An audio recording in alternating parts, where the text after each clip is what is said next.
இந்த ஒலிபெருக்கின் வாயிலாக வெளியிலிருந்து கேட்டுக்கொண்டிருந்த உங்கள் அனைவருக்கும் கர்த்தராகிய இயேசு கிறிஸ்துவின் நாமத்தினால் வாழ்த்துகளையும் எங்களுடைய வணக்கத்தையும் நாங்கள் தெரிவித்துக் கொள்கிறோம்.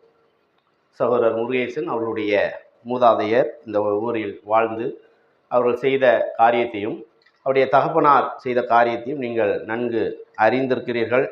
ஆனால் அவருடைய மூன்றாவது வம்சம் என்று சொல்லலாம். முருகேசன் அவர்கள் அவரை ஆண்டவராகிய இயேசு கிறிஸ்துவை சொந்த இரட்சகராக ஏற்றுக்கொண்டு அவருக்கு சாட்சியாக இந்த ஊரில் அவர் பிறந்து அவர் வெளியூரில் கர்த்தருடைய ஊழியத்தை செய்து கொண்டிருக்கிறார் என்பதை கேட்கும்போது என் மனம் மிகுந்த மகிழ்ச்சியையும் ஆச்சரியத்தையும் அளிக்கிறது.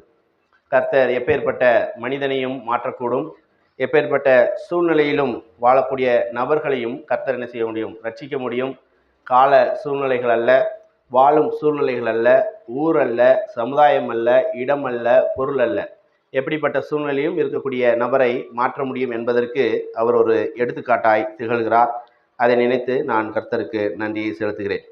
வெளியில் இருக்கிறவர்களுக்கு தேவையான வார்த்தைகளை அவர் மூலமாய் கர்த்தர் கொடுத்தார். மிகுந்த விலையேறப்பட்ட அதே சமயம் அவர்களுக்கு புரிந்து கொள்வதற்கு தேவையான வார்த்தைகளை அவர் தந்தார். அதே சமயம் இங்கு இருக்கக்கூடியவர்களுக்கு சில விஷயங்களை சொல்ல வேண்டியது அவசியமாய் இருக்கிறது. அதே சமயம் வெளியிருக்கிறவர்களை நான் கவனத்தில் கொள்ளவில்லை என்பது அர்த்தமல்ல. இங்கே இருக்கிறவர்களை கவனித்தும் அதே சமயம் உங்களுக்கும் தேவையான வார்த்தைகளை இதிலிருந்து பகிர்ந்து கொள்ள தேவன் இந்த வேலையை எனக்கு தந்திருக்கிறார். அதற்காக தேவனுக்கு நன்றி செலுத்துகிறேன். ஆதியாகமம் 12ஆம் அதிகாரம் 10வது வசனத்திலிருந்து 20வது வசனம் வரைக்கும் வாசிக்கலாம். ஆதியாகமம் 12ஆம் அதிகாரம் 10ஆம் வசனத்திலிருந்து 20வது வசனம். அத்தேசத்திலே பஞ்சம் உண்டாயிற்று. தேசத்திலே பஞ்சம் புதிதாயிருந்தபடியால் ஆபிரகாம் எகிப்து தேசத்திலே தங்கும்படி அவ்விடத்துக்கு போனான். அவன் எகிப்து சமீபமாய் இருந்தபோது தன் மனைவி சாராயை பார்த்து, நீ பார்வைக்கு அளவுள்ள ஸ்திரீ என்று அறிவே. எகிப்தியர் உன்னை காணும்போது இவள் என்னுடைய மனைவி என்று சொல்லி என்னை கொன்று போட்டு உன்னை உயிரோடு வைப்பார்கள். ஆகையால் உன் நிமித்தம் எனக்கு நன்மை உண்டாகும் படிக்கும், உன்னாலே என் உயிர் பிழைக்கும் படிக்கும் நீ உன்னை என் சகோதரி என்று சொல் என்றார். ஆபிரகாம் எகிப்திலே வந்தபோது எகிப்தியர் அந்த ஸ்திரீயை மிகுந்த அளவுள்ளவன் என்று கண்டார்கள். பார்வோனுடைய பிரபுக்களும் அவளை கண்டு பார்வோனுக்கு முன்பாக அவளை புகழ்ந்தார்கள். அப்பொழுது அந்த ஸ்திரீ பார்வோனுடைய அரண்மனைக்கு கொண்டு போகப்பட்டாள். அவள் நிமித்தம் அவன் ஆபிரகாமுக்கு தயை பாராட்டினான். அவனுக்கு ஆடு மாடுகள், கழுதைகளும், வேலைக்காரிகளும், கோவில் கழுதைகளும், ஒட்டகங்களும் கிடைத்தது. ஆபிரகாமுடைய மனைவியாகிய சாராயின் நிமித்தம் கர்த்தர் பார்வோனையும் அவன் வீட்டாரையும் மகா வாதையினால் வாதித்தார். அப்பொழுது பார்வோன் ஆபிரகாமை அழைத்து, நீ எனக்கு ஏன் இப்படி செய்தாய்? இவள் உன் மனைவி என்று நீ எனக்கு அறியாம போனதென்ன? இவளை உன் சகோதரி என்று நீ சொல்ல வேண்டியது என்ன?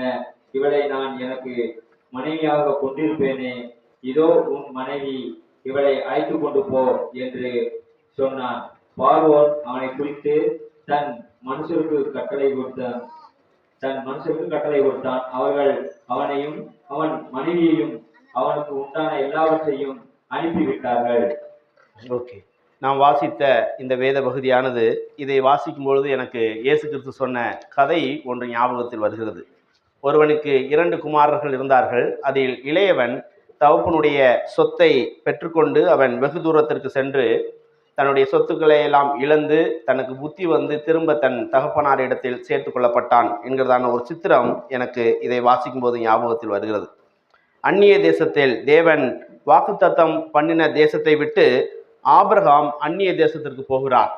அதனால் அவருக்கு ஏற்பட்ட என்ன விளைவுகள் என்பதை நாம் இந்த வேளையில் சிந்தித்து பார்க்க தேவன் நமக்கு உதவி செய்வாராக. இந்த 12ஆம் அதிகாரத்தில் ஆபிரகாமை தேவன் அழைக்கிறார்.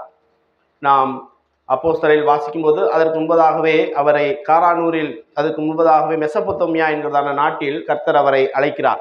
அங்கிருந்து அவர் இந்த காரான் என்கிறதான தேசத்திற்கு வருகிறார். அவருடைய தந்தையார் இறக்கும் வரை ஆபிரகாம் அங்கே தங்கியிருக்கிறார்.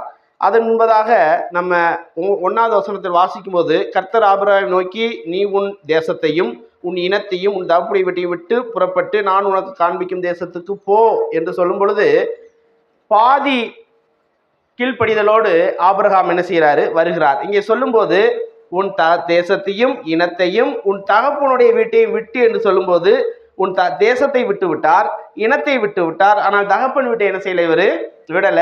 தகப்பான் வீட்டார் அனைவரும் கூட சேர்ந்து வருகிறார்கள். ஆபிரகாமை குறித்து அவருடைய வாழ்ந்த இடத்தை மெசொப்பொத்தேமியா நாட்டில் வாழும் பொழுது சில உண்மைகளான சில விஷயங்களை நான் கற்றுக்கொள்ள நேர்ந்தது. அவர்கள் வாழ்ந்திருக்கிற தேசம் நிலாவை வணங்கக்கூடிய ஒரு தேசமாய் அது காணப்பட்டிருக்கிறது. அந்த இடத்தை அவர்கள் வாழ்ந்த இடத்தில் ஃபர்ஸ்ட் ஃப்ளோரில் பாத்ரூம் இருக்கிற அளவிற்கு அவர் வாழ்ந்த தேசம் என்ன செஞ்சிருக்கு, செழிப்பா இருந்திருக்கிறது. சுற்றி திராட்சை தோட்டங்கள் என்பதற்கான அடையாளங்கள் கண்டுபிடிக்கப்பட்டிருக்கிறது.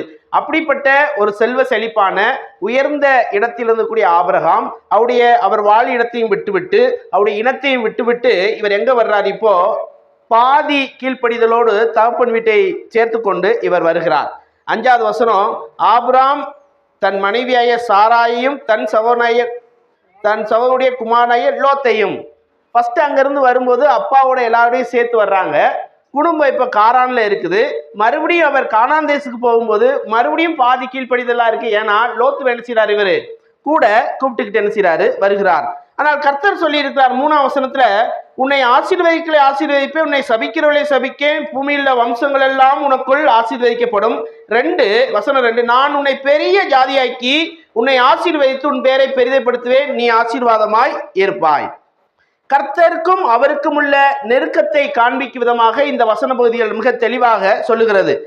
வசனம் 7ல பாருங்க, கர்த்தர் ஆபிரகாமுக்கு தரிசனமாய் உன் சந்ததிக்கு இந்த தேசத்தை கொடுப்பேன் என்றார்.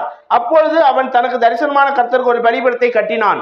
மீண்டும் மீண்டும் கர்த்தர் சொல்றாரு, நீ இருக்கக்கூடிய இந்த தேசத்தை உனக்கு என்ன செய்வேன், நான் உன் சந்ததிக்கு நான் கொடுப்பேன்.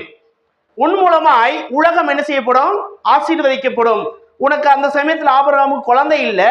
உன் மூலமாய் பிறக்கும் வம்சத்தின் வழியாகத்தான் உலகத்தில் உள்ள எல்லா மக்களுடைய பாவ பரிகாரம் என்ன செய்ய போகிறது, செய்யப்பட போகிறது. பின்வரும் வசன பகுதியில் அதை நாம புரிஞ்சுக்க முடியும். இந்த வாக்குத்தத்தங்கள் அனைத்தும் யாருக்கு கொடுக்கப்பட்டிருக்குது, ஆபிரகாமுக்கு கொடுக்கப்பட்டிருக்கிறது. அது மீண்டும் மீண்டும் சொல்லப்பட்டிருக்கிறது. வசனம் 9 பாருங்க, அதன் பின் ஆபிரகாம் புறப்பட்டு தெற்கே பிரயாணம் பண்ணி கொண்டு போனான். இந்த தெற்கே பகுதி அப்படி இந்த இடத்துல சொல்லும் பொழுது ஒரு வறட்சியான பகுதி. அந்த பகுதியில மழை குறைவாக இருப்பதினால் பனி காலத்துல கொஞ்சம் புல்லு இருக்கும். அதனால ஆடு மாடுகளுக்கு தேவையான உணவு கிடைக்கிறதுனால இந்த இடத்துக்கு போறாரு. அப்புறம் 10 பாருங்க, இப்போ அத்தேசத்தில் பஞ்சம் உண்டாயிற்று. தேசத்தில் பஞ்சம் கொடியதாய் இருந்தபடியால் ஆபிரகாம் இல்ல ஆபிராம் எகிப்து தேசத்துக்கு தங்கும்படி அவ்விடத்திற்கு போனான். ரொம்ப கொடிதா இருக்குது பஞ்சம். அந்த காலத்துல நம்மூரை போல இல்லை. அந்த காலத்துல அதிகமான பஞ்சம் ஆங்காங்க என்ன செய்யப்படும், ஏற்படும். இயேசு கிறிஸ்து வாழ்ந்த நாட்களிலும் பல இடங்களில் பஞ்சம் என்ன செய்யப்படும், ஏற்படும். என்னுடைய தந்தையாரிடம் நான் ஒரு டைம் பேசிக்கிட்டு இருக்கும்போது சொன்னாரு, இந்த பில்லுல இருந்து ஒரு அரிசி வருமாமே, புல்லரிசி, அதெல்லாம் சாப்பிட்டேன்னு சொல்லி சொன்னாரு. என்னுடைய 40 வருஷம் வழக்கத்தில் என்ன செய்யல, இப்படிப்பட்ட அரிசியெல்லாம் நான் சாப்பிட்டதில்லை. ஒரு சமயத்தில் பஞ்சங்கள் இருந்திருக்கிறது. ஆனால் இயேசு கிறிஸ்து வாழ்ந்த சமயத்தில், முக்கியமாக இந்த ஆபிரகாம் சமயத்தில் பஞ்சங்கள் என்ன செஞ்சிருக்கு, அதிகமா ஏற்பட்டிருக்கிறது. சரியா?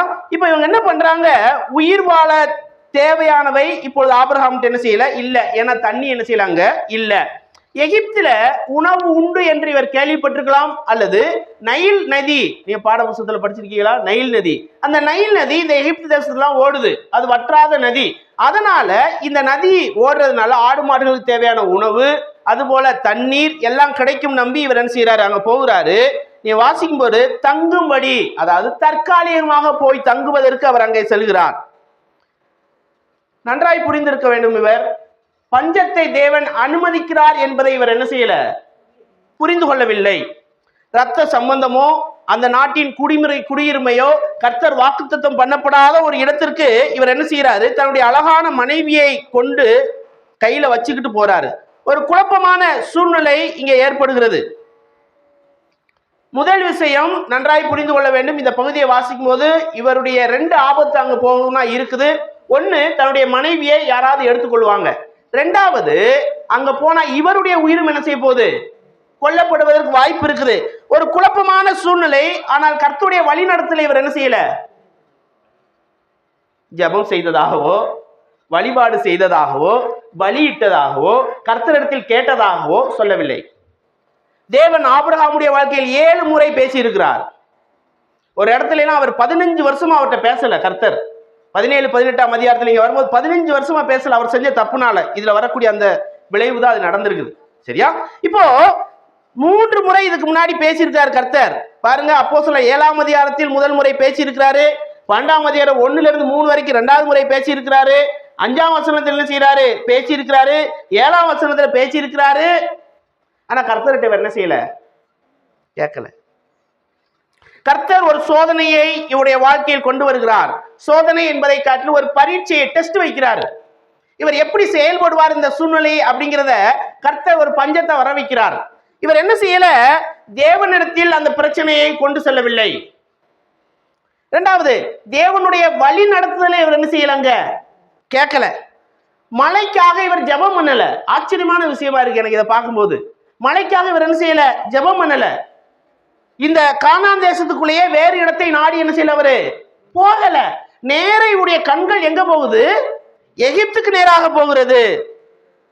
விசுவாசத்திற்கு சோதனை வருகிறது. ஆனால் தேவ ஆலோசனை என்ன செய்யல? இவரு நாடல. வசனம் சொல்லுகிறது, மனிதனுக்கு செம்மையாய் தோன்றுகிற வழிகள் உண்டு, அவை அனைத்தும் மரண வழிகள். அது மனிதனுக்கு, மனித சிந்தனையின் அடிப்படையில், மனித உணர்வின் அடிப்படையில் நாம் எடுக்கும் ஒவ்வொரு முடிவும் எங்க தான் கொண்டு போகும்? பேர் ஆபத்தை தான் கொண்டு வரும். சோதனையை எதுக்காக கர்த்தர் இந்த மாதிரி பரீட்சைகளை அனுமதிக்கிறார் தெரியுமா? இந்த மாதிரி பரீட்சைகள் வந்தால் மட்டும்தான் நம்முடைய வாழ்க்கை முன்னேற்றம் ஏற்படும். முக்கியமாக ஆவிக்குரிய வாழ்க்கை என்ன செய்ய முடியும்?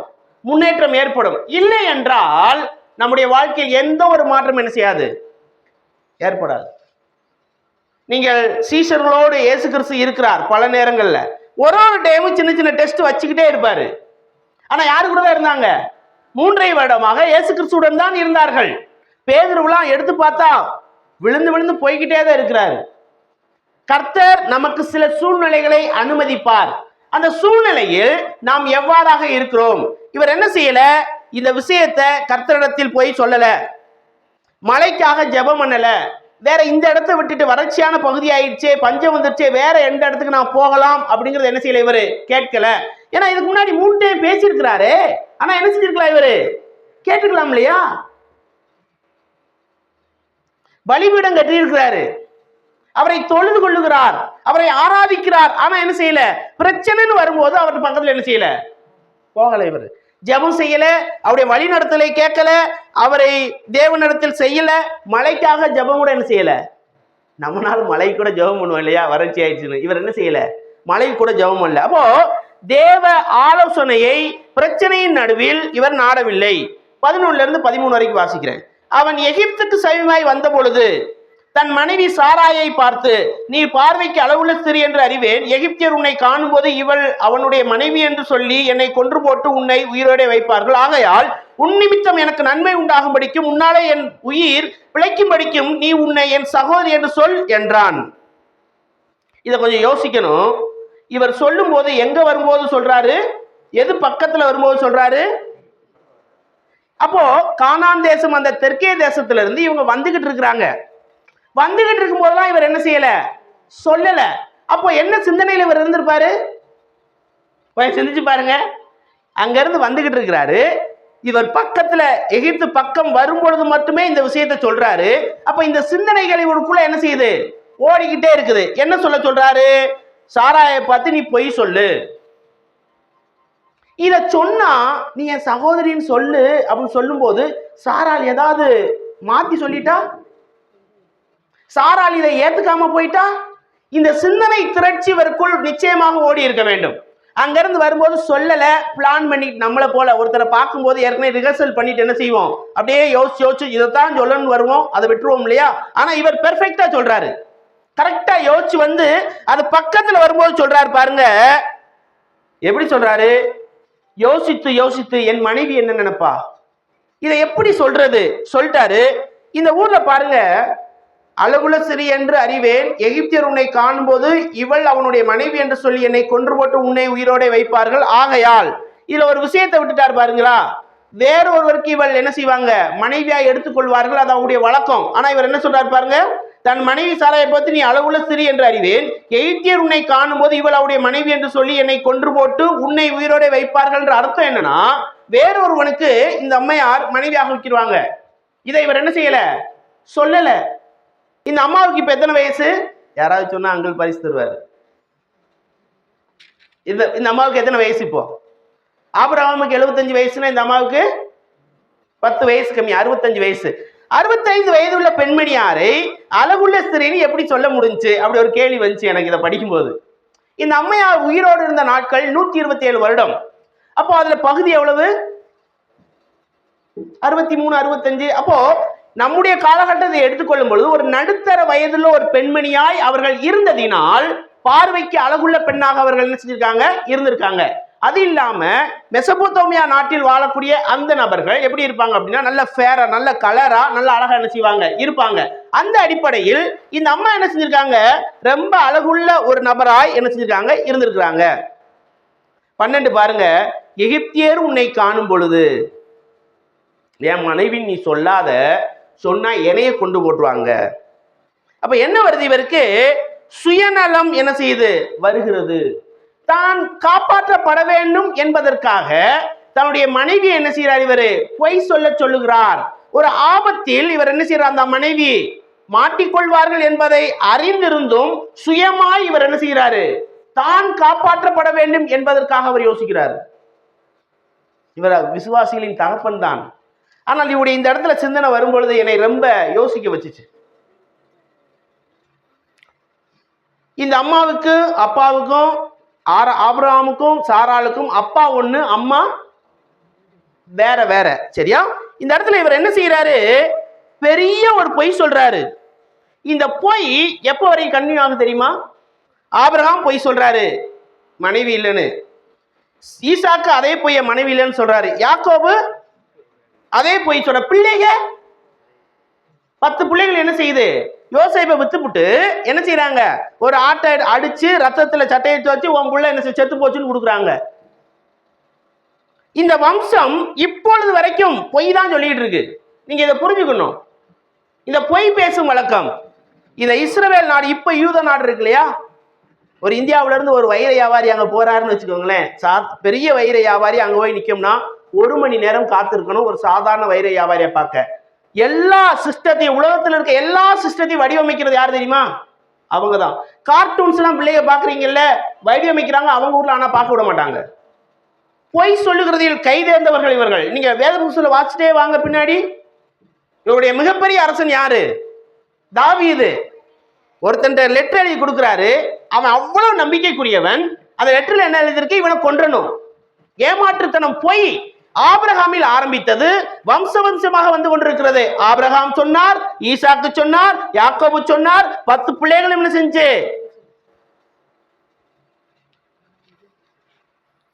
தன் மனைவியை காப்பாற்றும்படியாக இவர் தேவனிடத்தில் ஜெபம் செய்யவில்லை. இந்த இடத்துல அதை நாம் புரிந்து கொள்ள வேண்டும்.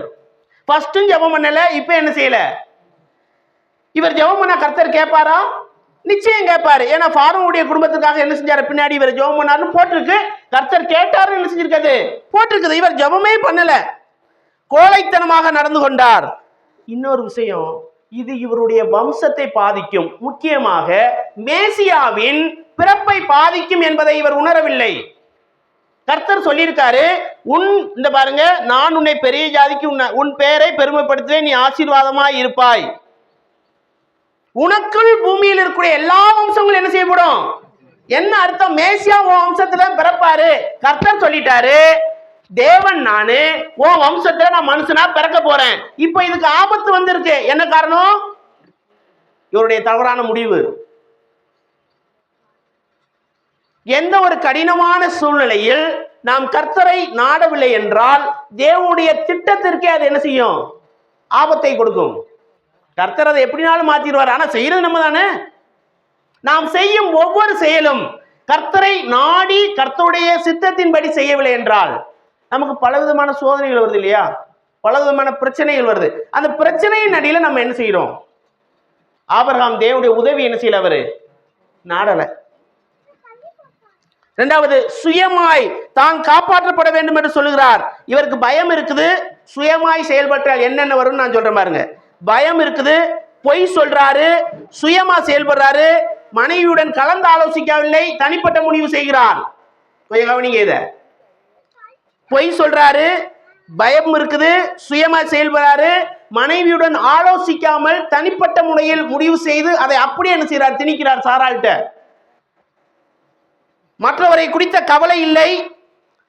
தேவனுடைய வாக்குத்தத்தத்தை குறித்தும் வசனத்தை குறித்தும் எந்த ஒரு விளக்கமும் என்ன செய்யல இவருக்கு இல்ல. மறுபடியும் சொல்றேன், இவர் விசுவாசத்தின் தகப்பன் தான். ஆனால் ஒரு சமயத்தில் இவர் என்ன செஞ்சிருக்கிறாரு? தன்னுடைய கர்த்தரை என்ன செய்யல இவரு. அடுத்து பாருங்க 14-16 வரைக்கும். ஆபிரகாம் எகிப்தில் வந்த பொழுது எகிப்தியர் அந்த ஸ்திரியை மிகுந்த அளவுள்ள என்று கண்டார்கள். பார்வோனுடைய பிரபுக்களும் அவளை கண்டு பார்வோன் முன்பாக அவளை புகழ்ந்தார்கள். அப்பொழுது அந்த ஸ்திரீ பார்வோனுடைய அரண்மனைக்கு கொண்டு போகப்பட்டால் அவள் நிமித்தம் அவன் ஆபிரகாமுக்கு தயை பாராட்டின். அவனுக்கு ஆடு மாடுகளையும் கழுதைகளையும் வேலைக்காரரும் வேலைக்காரிகளுக்குள்ள யார் வர்றா? முக்கியமான ஒரு ஆளு ஆகார். சரியா? வேலைக்காரிகளும் கோழிகை கழுதைகளும் ஒட்டகங்களும் கிடைத்தது. இப்போ தேவனுடைய உதவியை இவர் நாடாதினால் இப்பொழுது பிரச்சனையில் இவர் சிக்கிறார்.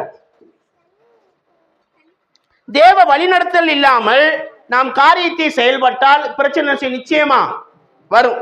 ஆபிரகாம் எகிப்தில் பயத்தோடு இருக்கிறார். நீங்க இதை பாருங்க. இந்த அம்மாவை சாரால எங்க கொண்டு போயிட்டாங்க? ஊழியத்துக்கு போயிருக்கும் போது 10 நாள் சென்னைக்கு போயிருந்தேன். டவரே இருக்காது அந்த பைபிள் காலேஜில். ஏதாவது ஒரு மூலையில் உட்காந்து என்ன செய்கிறாங்க பிள்ளைங்க, நீ என்ன செய்கிற, ஒரு டைம் பேசிக்கிட்டு இருக்கோம்.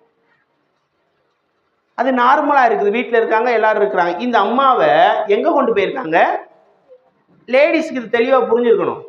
அரண்மனைக்கு கொண்டு போயிருக்காங்க. அந்த அம்மா யாரை கல்யாணம் பண்ணுறதுன்னு ஆகி போகுது. இப்போ பார்வனை கல்யாணம் பண்ணணும், வலுக்கட்டாயமாக அவன் கல்யாணம் பண்ணிடுவான். இப்போ இவர் கணவனாக இருந்து எப்படி யோசிப்பாரு? திக்கு திக்கு திக்கு திக்குன்னு உட்கார்றாரா? நான் இப்படி யோசிக்கிறேன், கானான் தேசத்துல இருந்திருக்கலாமோ, நம்ம ஜெபம் பண்ணியிருக்கலாமோ, அப்படி யோசிக்கவும் வாய்ப்பு இருக்கிறது. ஒருவேளை வேற தேசத்துக்கு போயிருக்கலாமா, இந்த ஊருக்கு வந்தது போல, அப்படி யோசிச்சிருக்க வாய்ப்பு இருக்குது. ஆனால் இவர் செய்யறார் பாருங்க. சாராள் அரண்மனைக்கு கொண்டு போகப்பட்டால் ஆபிரகாம் என்ன செய்யறாரு? கேட்கிறாங்க. இந்த ஆபிரகாம் நீ சகோதரின்னு சொல்லிருன்னு சொல்லிட்டு சாராள்கிட்ட சொல்றாங்க. ஆனா சாராள் என்ன பதில் சொன்னார்கள் என்று இங்கே சொல்லல. என்ன நாம புரிஞ்சுக்கலாம் அப்படின்னா, கணவன் சொல்லே மந்திர சொல். அவங்க வழக்கத்தின்படி அதுதான், கணவன் சொன்னா சொன்னதுதான். அதன்படி இந்த அம்மா என்ன செஞ்சிருச்சு? போயிட்டாங்க. இந்த சமயத்துல சாராளுடைய மனநிலையை கொஞ்சம் யோசிச்சு பாருங்க. சாராள் எப்படி யோசிச்சிருப்பாங்கன்னு. வேறொருவருக்கு என் புருஷன் என்னை இப்படி சொல்லிட்டாரே, பொய் சொல்லிட்டாரே, மனைவின்னு சொல்லியிருந்தா சுயநலமா அவர் காப்பாற்றப்படும் சொல்லிட்டாரோ. இந்த அம்மா அரண்மனைக்கு கொண்டு போகப்படுகிறார்கள். பிரச்சனை மனதில் தொடங்குகிறது. சாராளை மனமுடிக்க பார்வன் என்னென்ன கொடுக்கிறாரு? ஆடு மாடு கொடுக்கிறாரு, கழுதைகள் கொடுக்கிறாரு, வேலைக்காரர்கள் கொடுக்கிறாரு, வேலைக்காரிகள் கொடுக்கிறாரு, கோவேரி கழுதைகள் கொடுக்கிறாரு, ஒட்டகங்கள் கொடுக்கிறாரு. அந்த காலத்துல சொத்து அப்படிங்கிறது விலங்குகள் வச்சு தான் கணப்படும். இதுல முக்கியமான விஷயம் என்ன தெரியுமா? ஆகார். அந்த விஷயத்தை மட்டும் வேதாகமம் எடுத்து சொல்லுகிறது. ஆபிரகாம் வாழ்க்கை ஆகார். ஆகார் இப்ப யாருடைய மகனுக்கு தாயாராங்க? பின்னாடி ஆபிரகாமுடைய மகனாகிய இஸ்மவேலுக்கு தாயாகிறார்கள். அங்கதான் பிரச்சனை. இப்ப வரைக்கும் பிரச்சனை இருக்குது. நீங்க இதை புரிஞ்சுக்கணும். இவர் தவறாய் தேவனுடைய ஆலோசனையை நடவாமல் போனதினால் இப்ப வரைக்கும் நான் இப்ப பேசியிருக்க இந்த செகண்ட் வரைக்கும் இஸ்ரவேல் ஜனங்களுக்கு என்ன இருக்குது? பிரச்சனை இருந்துகிட்டே இருக்குது. ஏரோது எந்த வம்சத்தை சேர்ந்தவன் தெரியுமா? இதிமுனன் இந்த வம்சத்தை சேர்ந்தவன் தான். இந்த இஸ்மவேல் தேசம் இப்ப அரேபியர்கள் அங்க இருக்கிறாங்க. இப்ப வரைக்கும் இஸ்ரவேல் ஜனங்களுக்கு பிரச்சனை வந்துகிட்டே தான் இருக்குது. இவர் மட்டும் இந்த பொய்யை சொல்லாம இவர் மட்டும் அங்க போய் கர்த்தருடைய சித்தத்தை நாடி இருந்தால், நாடாம அங்க போனதுனால என்ன வம்சம் உண்டாச்சு? இஸ்மவேல் என்கிறதான வம்சம் உண்டாச்சு. கர்த்தர் அந்த இன்சிடென்ட் செஞ்சதுனால 15 வருஷமா பேசல கர்த்தர் அவர்கிட்ட. 14 வருஷம். நீங்க அதை நான் வாசிச்சு காமிக்கிறேன் பாருங்க. 17ஆம் அதிகாரம் 16ஆம் வசனத்தோட 16வது வசனம். ஆகார் ஆபிரகாமுக்கு இஸ்மவேலை பெற்றபோது ஆபிரகாம் எத்தனை வயசு? 86 வயசு. 17ஆம் வசனத்துல பாருங்க, ஆபிரகாம் 99 வயசு. இடையில 13 வருஷம் என்ன நடந்துச்சுனே கர்த்தர் எழுதல. இஸ்மவேல் பிறந்தாச்சு, வளர்ந்து வர்றான். கர்த்தர் என்ன செய்யல? இவர்கிட்ட பேசவே இல்லை 13 வருஷம். நம்ம புரிஞ்சுக்கணும். இப்ப வரைக்கும் பிரச்சனை கர்த்தருக்கு தெரியும். அது இப்ப வரைக்கும் பிரச்சனை இருக்குது. கர்த்தருடைய உதவியை, கர்த்தருடைய சித்தத்தை, கர்த்தரத்தில் இவர் இருந்து பிரச்சனை இருக்கிறத நாடாமல் போனபடியால். சின்ன தப்பு தான், என்ன நமக்கு அப்படித்தான் தெரியுது. ஆனா தேவனுடைய திட்டத்தில் எப்படி வருது பாத்தீங்களா? எகிப்தில இருந்து இந்த ஜனங்கள் வந்து கொண்டு இருக்கிறார்கள். எதிர்த்தவங்க இவங்க இருக்கிறாங்க, இந்த குரூப்ல இவங்க இருக்கிறாங்க. இந்த குரூப்புக்காரங்க எப்பயும் எதிர்த்துட்டு தான் இருக்கிறாங்க இஸ்ரவேல் ஜனங்களை. இப்படித்தான் இருக்கும் ரோடு. அங்கிட்ட இருந்து இங்கிட்டு வரலாம், இங்கிட்ட இருந்து போகலாம். இங்கிட்டு இருக்க ஒருத்தர் சுடுவான், அங்கிட்டு இருக்கவங்க சுடுவான். இதுதான் இப்ப நடந்துகிட்டு இருக்கு. இப்ப வரைக்கும் பாருங்க, இவர் கர்த்தருடைய இவர் போய் அங்க போனதை காட்டிலும் மிக முக்கியமான விஷயம் என்னன்னா, கர்த்தருடைய சமூகத்தில் சென்று கர்த்தருடைய சித்தத்தை அவர் என்ன செய்யல? கேட்கவே இல்லை. அடுத்து பாருங்க, 17ல இருந்து 20 வரைக்கும் வாசிக்கிறேன். ஆபிராமுடைய மனைவியாய சாராளி நிமித்தம் கர்த்தர் பார்வோனையும் அவன் வீட்டாரையும் மகாவாதைகளால் வாதித்தார். அப்பொழுது பார்வோன் ஆபிராமை அழைத்து, நீ எனக்கு ஏன் இப்படி செய்தாய்? இவள் உன் மனைவி என்று நீ எனக்கு அறியாமல் போறது என்ன? இவளை உன் சகோதரி என்று நீ சொல்ல வேண்டியது என்ன? இவளை நான் எனக்கு மனைவியாகி கொண்டிருப்பேனே. இதோ உன் மனைவி, இவளை அழைத்து கொண்டு போ என்று சொன்னான்.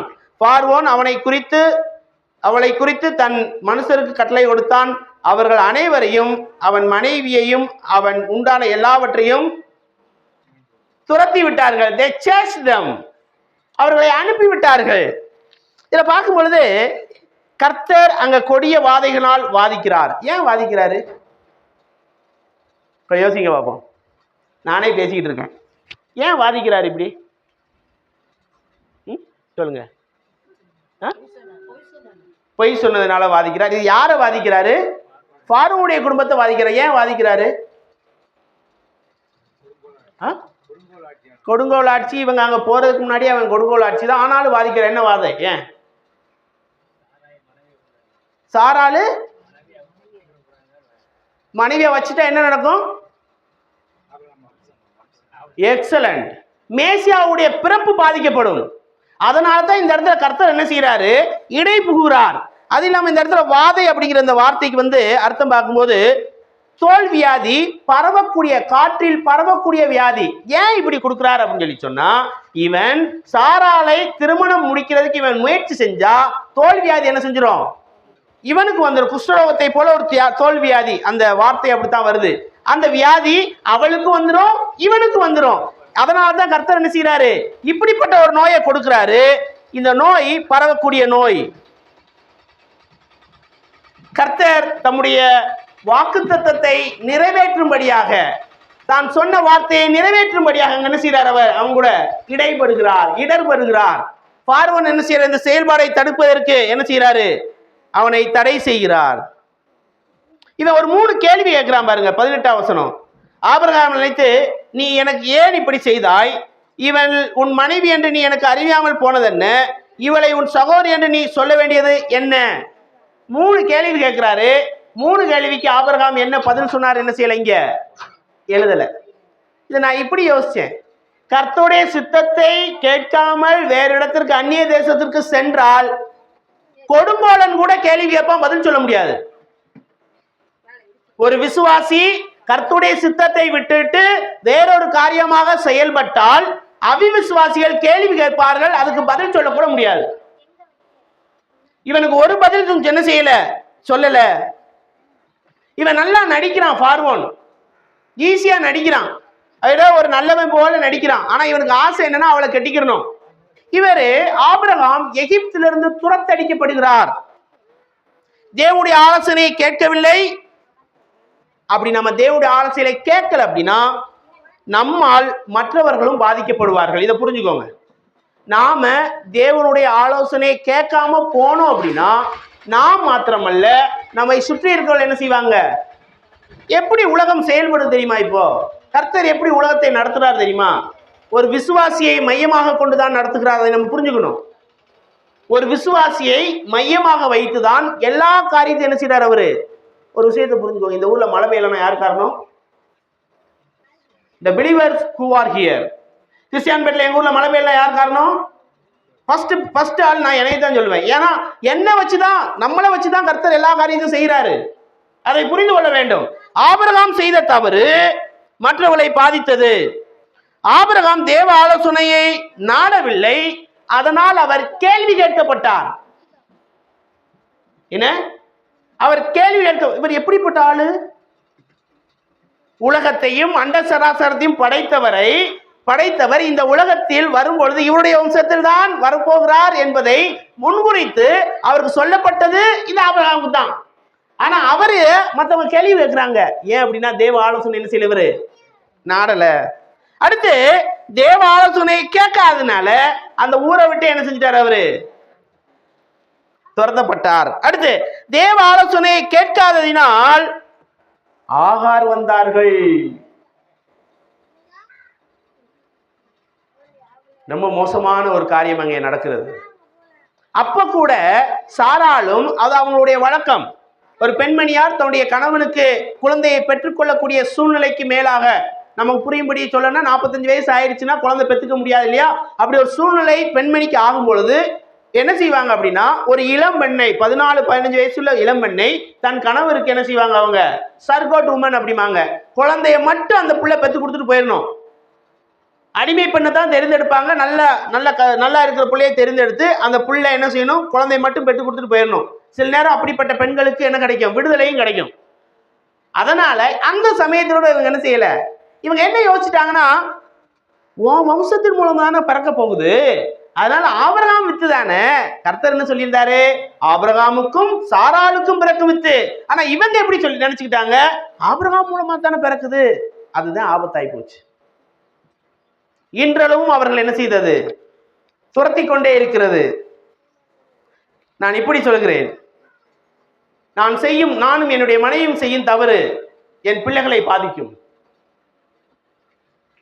நான் செய்யும் கர்த்தருடைய சித்தத்தை நாம் புரிந்து கொள்ளாமல் நான் செய்வேனானால் அது என்னை மாத்திரமல்ல என் சபையை பாதிக்கும். கர்த்தருடைய சித்தத்தை விட்டுட்டு நான் ஏதாவது செய்வேனானால் என் உடலையும் அது பாதிக்கும். சில நேரங்கள் நீங்க நினைக்கலாம், பாலியல் ரீதியான பாவம் மட்டும்தானே உடலை பாதிக்கும், அப்படி மட்டும் நினைக்காதீங்க.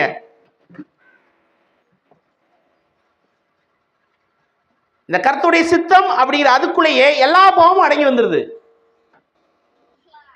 கர்த்தர் ஸ்பெசிபிக்கா சில பாவங்களை சொல்லி இவருடைய நீங்க யோசிச்சு பாருங்க. இந்த 11 வசனங்களில் ஆபிரகாமுடைய மனநிலையை கொஞ்சம் யோசிச்சு பாருங்க. ஆபிரகாமுடைய மனநிலையை யோசிச்சு பாருங்க. இன்றளவும் நாம பேசிக்கிட்டு இருக்கோம், ஆகாரை இவர் கல்யாணம் முடிச்சதுனாலதான் இந்த பிரச்சனை வந்திருக்கிறது. ஆகாரம் மூலமா குழந்தையை பெற்றெடுக்காம இருந்திருந்தா விஷயங்களை நாம் புரிந்து கொள்ள வேண்டும். இவர் ஆபிரகாம், இப்ப பாருங்க 13:1 வாசிங்க. ஆபிரகாம் அவன் மனைவியும் அவனுக்கு உண்டான யாவும் அவனுடைய லோத்தும் எகிப்தை விட்டு எங்க இருந்து போற 9வது வசனம். அதன்பின் 12:9 அதன்பின் ஆபிரகாம் புறப்பட்டு தெற்கே பிரயாணம் பண்ணி போனான். எங்கே விழுந்தோமோ அங்கேதான் எழுந்திருக்க வேண்டும். எங்கே விழுந்தோமோ, இவருக்கு தெரியாதா பஞ்சம் இருக்குன்னு? ஆனா மறுபடியும் அங்கதான் போறாரு. அதுதான் கர்த்தருடைய சித்தம். தென் திசையில் பிரயாணம் பண்ணி கொண்டு போனா அங்கே கொடிய பஞ்சம் உண்டாயிற்று. இங்க எகிப்துக்கு போயிட்டு திரும்ப வர்றாரு. மறுபடியும் எங்கதான் போறாரு, தென் திசையில் வந்தார்கள். நல்லா விசுவாசியன் தகப்பன் விசுவாசம் வந்துருச்சு, தெரிஞ்சு போச்சு இவருக்கு கர்த்தர் இங்கதான் வச்சிருக்காரு, வறட்சியான இடம், இங்கதான் போகணும்.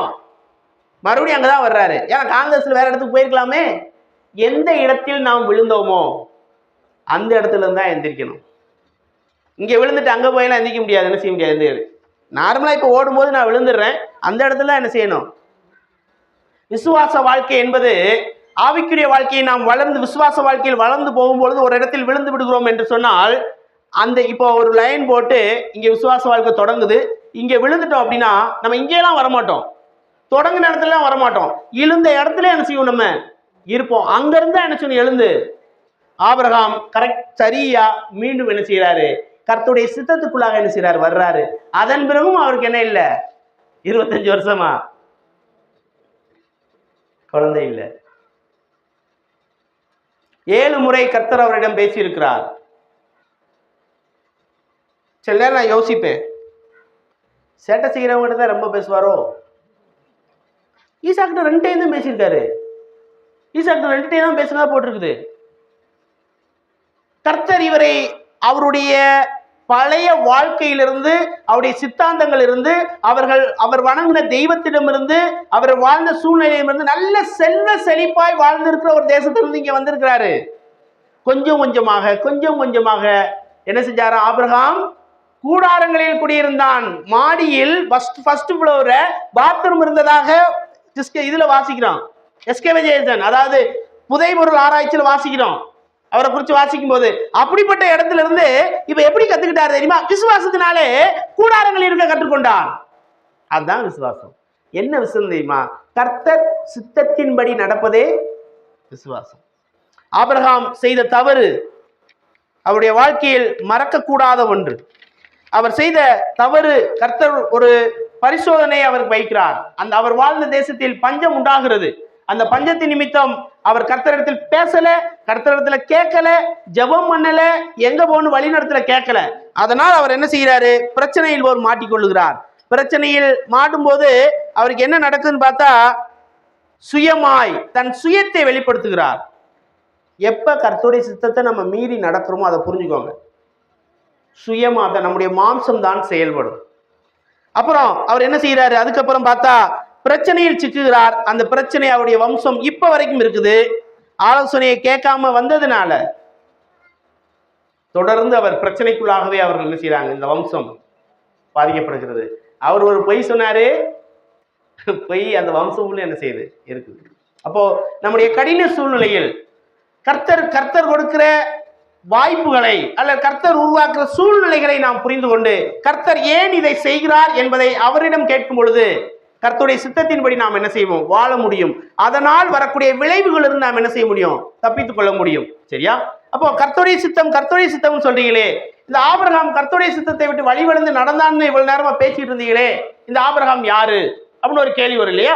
ஆபிரகாம் யாரு அப்படின்னு சொல்லி வாசிக்கும் பொழுது மத்தேயு எழுதின சுவிசேஷம் 1வது அதிகாரம், பரிசுத்த வேதாகமம் மத்தேயு எழுதின சுவிசேஷம் 1ல் இப்படி போட்டிருக்கு, ஆபிரகாமின் குமாரனாகிய தாவீதின் குமாரனாகிய இயேசு கிறிஸ்துவுடைய வம்ச வரலாறு. அப்போ இவர் யாரு அப்படின்னு சொல்லி சொன்னா, இயேசு கிறிஸ்துவுடைய மூதாதையரில் ஒருவர். அதாவது ஆபிரகாமுடைய வம்சத்தில் இயேசு கிறிஸ்து வந்து பிறந்தார். அவர்கிட்ட ஏற்கனவே சொல்லிட்டார் ஆபிரகாம்கிட்ட, உன் வம்சத்துல வந்து நான் என்ன செய்வேன்? பிறப்பேன். யாரு சொல்றா? இயேசு கிறிஸ்து தெய்வம், தேவகுமாரன், கடவுள், தெய்வம், தேவன். அவர் மனிதனுடைய வம்சத்தில், ஆபிரகாமுடைய வம்சத்தில் வந்து பிறப்பேன்னு சொல்லிட்டாரு. ஏன் பிறப்பார் அப்படின்னு ஒரு கேள்வி வருது. தேவன் ஏன் மனிதனாக பிறக்க வேண்டும்? ஆதி ஆகமத்தில் வாசிக்கும் பொழுது ஆதாமும் ஏவாளும் என்கிறதான பெண், ஆணும் பெண்ணையும் தேவன் உருவாக்குகிறார். அவனை மண்ணினால் உருவாக்கி அவனுக்குள் தன் ஜீவ சுவாசத்தை ஊதினார் அப்படின்னு சொல்லும்போது, மண்ணிலிருந்து ஒரு உருவத்தை அவர் செய்கிறார், செய்து தன்னுடைய சுவாசத்தை ஊதுகிறார். அதனால தான் மனிதன் ஜீவாத்மானான் அப்படின்னு சொல்லும்போது மனிதனுக்கு சிந்திக்க முடியும், மனிதனுக்கு செயலாற்ற முடியும், மனிதன் எல்லா காரியத்தையும் அவனுக்கு சித்தம் உண்டு, அவனுக்கு நோக்கம் உண்டு, எல்லாம் அவனால செய்ய முடியும். ஒரு அழகான தோட்டத்தையும் உண்டாக்குனார். அந்த தோட்டத்துல 2 பேரை விட்டாரு, நீங்க என்ன செய்யுங்க? பழுகி பெருகுங்கள். உலகத்தை படைச்சிட்டாரு, 2 ஆணையும் பெண்ணையும் படைத்தாரு. உலகத்தை பெருக்குங்கன்னு சொல்லும் போது நீங்கள் குடும்ப உறவில் ஈடுபட்டு உலகம் முழுதும் மனிதர்களை என்ன செய்யுங்க? பரப்புங்கள். ஆனா அந்த பரிதாபம், சத்ருவாய சாத்தான் என்ன செய்யறான்? அவருடைய வாழ்க்கைக்கு இடையில் புகுந்து முதலாவது மனைவியை ஏமாற்றுகிறான். அந்த மனைவி, அந்த அம்மா என்ன பண்றாங்க? ஏவாள் என்ன பண்றாங்க? அவங்க போய் ஒரு பழத்தை சாப்பிடக்கூடாது என்ற பழத்தை அவர்கள் சாப்பிட்டு தன் கணவருக்கும் கொடுத்தார். ஈவ் டீசிங் எல்லாரும் கேள்விப்பட்டிருக்கீங்க. ஈவ் டீசிங்னா எதுல இருந்து வந்த பேரு? ஒரு பையன், ஒரு 4 பையங்க ஒரு பெண், ஒரு பிள்ளைய கிண்டல் பண்ணா ஈவ் டீசிங் கேஸ். ஆடாம் டீசிங்னு கேள்விப்பட்டிருக்கீங்களா? அப்படி ஒண்ணு சட்டத்துல இருக்கு. 4 பிள்ளைங்க ஒரு பையனை கிண்டல் பண்ணா ஆடாம் டீசிங். அது யாரும் கேள்விப்பட்டிருக்க மாட்டாங்க. இப்ப அதுதான் நடந்துகிட்டு இருக்கு அதிகமா. சரியா? அந்த பேர்ல இருந்தா இது வந்திருக்கு. உலகத்தில் தேவன் உண்டாக்கிய முதல் மனிதன் ஆதாம், அது மனுஷி வந்து ஏவாள். இவர்கள் தேவனுக்கு எதிராக பாவம் செய்தார்கள். அன்னைய காலில் பேசும்போது முருகேசன் நல்லா சொன்னார். என்ன சொன்னாரு? பாவம் இருக்குது. பாவினா எப்படி நம்புறதுன்னு சொல்லிட்டு சில விளக்கங்கள்லாம் அவர் கொடுத்தாரு. சரியா? பஸ் ஸ்டாண்டுக்கு போனா என்ன செய்யுது? கிளாஸை கூட என்ன செய்யறாங்க? செயின்ல கட்டி வச்சிருக்கிறாங்க. உங்க வீடுகள்ல நான் சொல்றேன், அதோட இந்த உதாரணத்தையும் சேர்த்துக்கோங்க. வீடுகள்ல யாராவது பொய் சொல்லணும்னு சொல்லி தந்திருக்கீங்களா? உங்க வீட்டுல பிள்ளைகளுக்கு பொய் சொல்லக்கூடாதுன்னு அடிப்பீங்க. ஆனா புள்ள பொய் சொல்லுதே, ஏன்? கடைக்கு போயிட்டு வர சொல்லுவீங்க.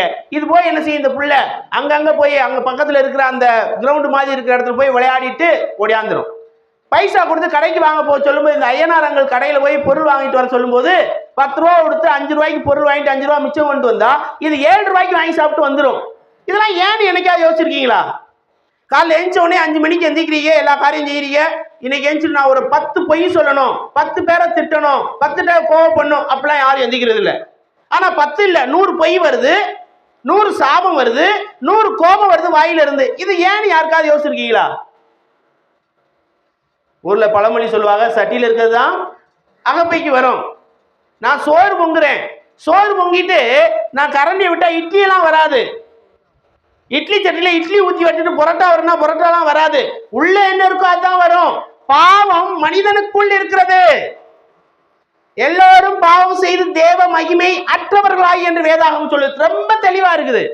ஒவ்வொருவருக்குள்ளும் பாவம் இருப்பதினால், அதனால தான் வாலிய பிள்ளைங்க பையன் கொஞ்சம் கவனிங்க. உங்களுக்குள்ள பாவம் சுபாவம் இருக்கிறதுனால தான் உன் செல்போன் எங்க போகுது? பாவத்தை பார்க்க போகுது. டிவி அங்க போகுது. 4 பேர் சேர்ந்து உட்காரும் போது தவறான பேச்சே வருதுன்னா உள்ளத்துக்குள்ள பாவம் இருக்கு. இது வாலிபர்களுக்கு மட்டும் கிடையாது, பிறந்த குழந்தையிலிருந்து பெரியவங்க வரைக்கும் இருக்கு. அவங்க வயசுக்கு ஏற்ற மாதிரி தவறுகளை செய்கிறார்கள். வீட்டுல வளர்ப்பீங்க பிள்ளைகளை, நல்லா தவந்து வரும், கொஞ்சம் அப்படியே தள்ளாடி பிள்ளைகள் வரும். ஒரு பிஸ்கட்டை குடிப்பீங்க, அது சாப்பிடும். சாப்பிட்டு நம்ம கொடுக்குற மாதிரி கொடுத்து அது சாப்பிட்டுரும். இதே காரியத்தை நான் செஞ்சா நீங்க ஏத்துக்குருவீங்களா? ஏன் ஏத்துக்க முடியாது? தம்பி ஏன் பிரசங்கம் பண்ணிட்டு ஏமாத்துற நீங்க கேட்பீங்க. அதே காரியத்தை அந்த பிள்ளை செய்யுது. என்ன காரணம்? உள்ள பாவம் இருக்குது. எல்லாரும் பாவம் செய்து தேவ மகிமை அற்றவர்களாயி வளர்ந்து வரும்போது ஒருக்குள்ள பாவம் கொஞ்சம் கொஞ்சமா வெளிப்படும்.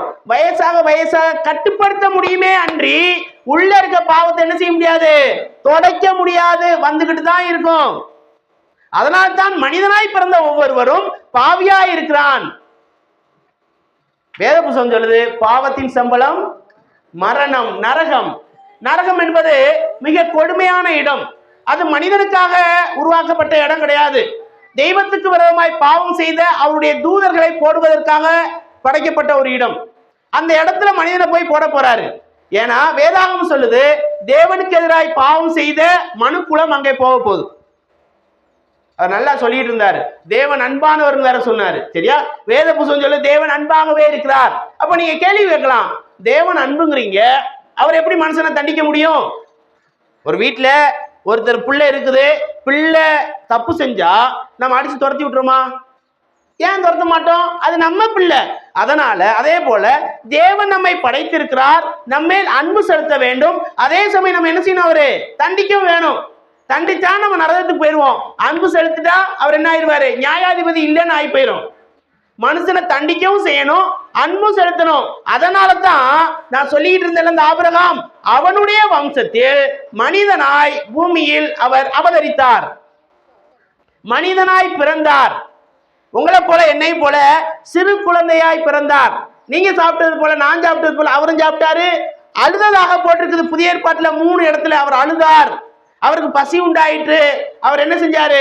நடந்தார். அவருக்கு என்ன செய்யுது? கோபம் வந்தது. எல்லா காரியம் மனுஷனை போல இருந்துச்சு. ஒரே ஒரு விஷயம் நமக்கு அவருக்குள்ள என்னன்னா, அவருக்குள்ள பாவம் இல்லை. ஏன்னா அவர் தேவன்.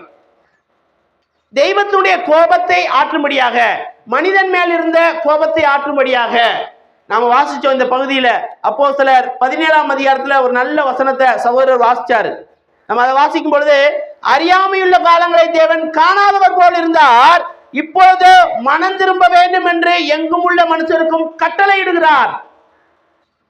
அது மாத்திரமல்ல, நம்ம ரோமர் 3ஆம் அதிகாரத்தில் 24ஆம் வசனத்துல நாம இப்படி வாசிக்கிறோம், தேவன் பொறுமையா இருந்த முற்காலத்தில் நடந்த பாவங்களை தாம் பொறுத்து கொண்டதை குறித்து தம்முடைய நீதியை காண்பிக்கும் பொருட்டாகவும் தாம் நீதி உள்ளவரும் இயேசு கிறிஸ்துவிடத்தில் விசுவாசியமாய் இருக்கிறவரத்தில் நீதிமான ஆக்குறவருமாய் விளங்கும்படி இக்காலத்திலே தமது நீதியை காண்பிக்கும் பொருட்டாகவும். அப்போ என்ன செய்யறாரு கர்த்தர்?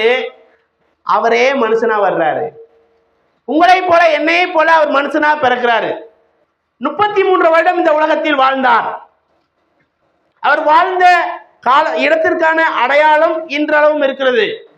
வரலாற்றில் சென்று தேடி பார்த்தால் வரலாற்று ஆசிரியர்கள் அவரை குறித்து எழுதியிருக்கிறார்கள். உலகத்தில் பலவிதமான கல்லறைகள் இருக்குது. திறக்கப்பட்ட ஒரே ஒரு கல்லறை இவர் கல்லறை தான். அந்த அடையாளமும் அவர் இருந்தார் என்பதை காண்பிக்கிறது. உலக வரலாற்றை இரண்டாக பிரித்தவர் அவருடைய பிறப்பு. அவர் உலகத்தில் பிறந்தார், மனிதனுடைய பாவத்திற்காக சிலுவையில் உயிர் தந்தார், 3ஆம் நாள் உயிரோடு இருந்தார். வாசிக்கிறோம், தேவன் பொறுமையாயிருந்த முற்காலம். அவ்வளவு நாளாக மனிதன் செய்து கொண்டிருந்த பாவத்தை சுய கட்டுப்பாடோடு தேவன் அடக்கி வைத்து யார் மேல வச்சுட்டார் தெரியுமா? மனுஷன் மேல இருக்க பாவத்தை இயேசு கிறிஸ்து மேல வச்சுட்டாரு. அதனால்தான் மனிதனுக்கு விடுதலை. நரகத்தில் சென்று மனிதன் அனுபவிக்க வேண்டிய அந்த தண்டனையை முழுவதுமாக இயேசு கிறிஸ்து மேல் வைத்து விட்டார். அதை ஏற்றுக்கொள்ளும் பொழுது உங்களுக்கு பாவ மன்னிப்பு. இந்த அன்புள்ள தெய்வம் நீங்க அதை கொடுக்கணும் இதை கொடுக்கணும் எப்பயும் கேட்க மாட்டாரு. அவர் கேட்கறது உங்களுக்குரியதல்ல, அவர் உங்களைத்தான் விரும்புகிறார். ஏனென்றால் எல்லாத்தையும் அவர் ஈஸியா படைச்சிருவாரு. ரொம்ப ஈஸியா படைச்சிட்டாரு.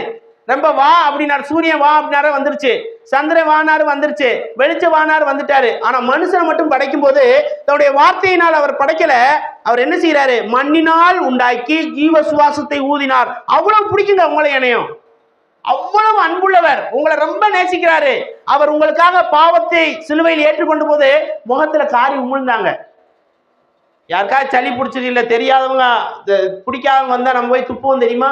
அதுவே அவ்வளவு அருவருப்பா இருக்கும். நமக்கு சளி பிடிச்சாலே அவ்வளவு அருவருப்பா இருக்கும். ஆனால் இயேசு கிறிஸ்துவின் முகத்தில் காரி உமிழ்வதற்கு அவர் என்ன செஞ்சாரு? அனுமதி கொடுத்தார். அவரை சாட்டவர்னால் அடிச்சாங்க. சிலுவையில் அவர் என்ன செஞ்சாங்க? அறைந்தார்கள். எல்லாம் பொறுமையா ஏற்றுக்கொண்ட. என்ன காரணம் தெரியுமா? உங்களை அவர் நேசிக்கிறார். நீங்கள் நரகத்தில் சென்று தண்டனை அனுபவிக்க வேண்டாம் என்பதே அவருடைய விருப்பம். அதனால தான் அவரு ஆபிரகாமுடைய வம்சத்தில் என்ன செஞ்சாராம்? பூமிக்கு மனிதனாய் வந்தார். அதைத்தான் நாங்கள் இவ்வளவு வருஷமாக, நானே 4-5 வருஷம் இங்க வந்து உங்களுக்கு சொல்லிட்டு இருக்கிறேன். என்ன காரணம் தெரியுமா?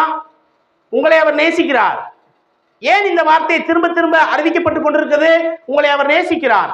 அவர் சொன்ன மாதிரி அவர் இந்து குடும்பத்தில் பிறந்தார், நான் ஒரு கிறிஸ்தவ குடும்பத்தில் பிறந்தேன்.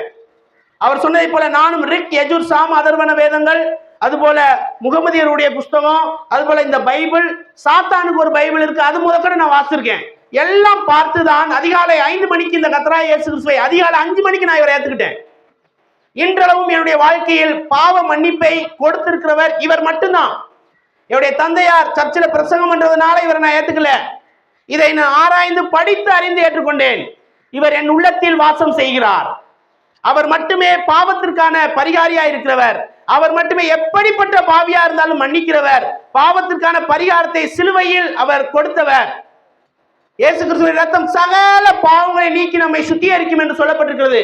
நீங்கள் யாராக இருந்தாலும் எப்படிப்பட்ட பாவம் செய்திருந்தாலும் அவர் அண்டையில் வரும்போது உங்களுடைய பாவங்களை அவர் மன்னிக்கிறார். மன்னிப்பது மாத்திரமல்ல, அவருடைய பிள்ளையாய் உங்களை ஏற்றுக்கொள்கிறார். இதுதாங்க வேத புத்தகத்தோட சுருக்கம். அவரை ஏற்றுக்கொள்ள நீங்கள் என்ன செய்ய வேண்டும்? நீங்க அங்க போகணும் இங்க போகணும் அதெல்லாம் தேவையில்லை. அப்படி வேத புத்தகத்தில் இல்ல. நீங்கள் ஏற்றுக்கொள்வதற்கு நீங்கள் இருக்கிற இடமோ, நீங்கள் பிறந்திருக்கிற சமுதாயமோ, நீங்கள் இருக்கிற ஊரோ, உங்களுக்கு இருக்கக்கூடிய பணமோ, உங்களுக்கு இருக்கக்கூடிய காடோ, குட்டையோ, நெட்டையோ, அதுபோல வெள்ளையோ கருப்போ எதுவும் அவசியம் இல்லை. நீங்கள் இருக்கிற இடத்திலேயே ஆண்டவராய் இயேசு கிறிஸ்துவே, நான் ஒரு பாவி, என்னுடைய பாவத்திற்காக நீர் சிலுவையில் உயிர் தந்தீர், என்னை உடைய பிள்ளையாக ஏற்றுக்கொள்ளும், என்னுடைய பாவத்தை நினைத்து நான் கலங்குகிறேன், எனக்கான தண்டனையை நீர் ஏற்றுக்கொண்டீர், என் மேல் அன்பு கொண்ட தெய்வமே இயேசு கிறிஸ்துவே, என்னை உடைய பிள்ளையாக ஏற்றுக்கொள்ளும் என்கிறதை உடைய உள்ளத்தின் ஆழத்திலிருந்து நீங்கள் அவரிடத்தில் கேட்கும் பொழுது உங்களுக்கு பாவ மன்னிப்பை தந்து பரலோக வாழ்க்கை, நித்திய ஜீவனை, சமாதானத்தை கொடுப்பதற்கு அவர் தயாருள்ளவராய் உங்களை அடிக்கடி அழைத்து கொண்டே இருக்கிறார். ஒரு நாள் இந்த நிலை மாறும். அவர் வேகமா வந்துகிட்டு இருக்கிறாரு. அவரை ஏற்றுக்கொண்டவர்களாம் போய் விடுவார்கள். அவரை ஏற்றுக்கொள்ளாதவர்கள் கைவிடப்படுவார்கள் அவருடைய தண்டனையாகிய நரகத்தில். அதனால் மீண்டும் உங்களை நாங்கள் கேட்டுக்கொள்கிறோம், இந்த கர்த்தராகிய இயேசு கிறிஸ்துவை சொந்த இரட்சகராக அவர் உங்கள் மேல் கருணை கூர்ந்து மீண்டும் மீண்டும் இந்த நற்செய்தியை உங்களுக்கு அறிவித்துக் கொண்டிருக்கிறார். உங்களுடைய பாவங்களுக்காக அவர் சிலுவையில் உயிர்ந்து 3ஆம் நாள் உயிரோடு எழுந்தார். அவரை நீங்கள் ஏற்றுக்கொள்ளுங்கள். உங்களுடைய வாழ்க்கை பிரகாசமாகட்டும். தேவன் உங்களை ஆசீர்வதிப்பாராக. ஆமென்.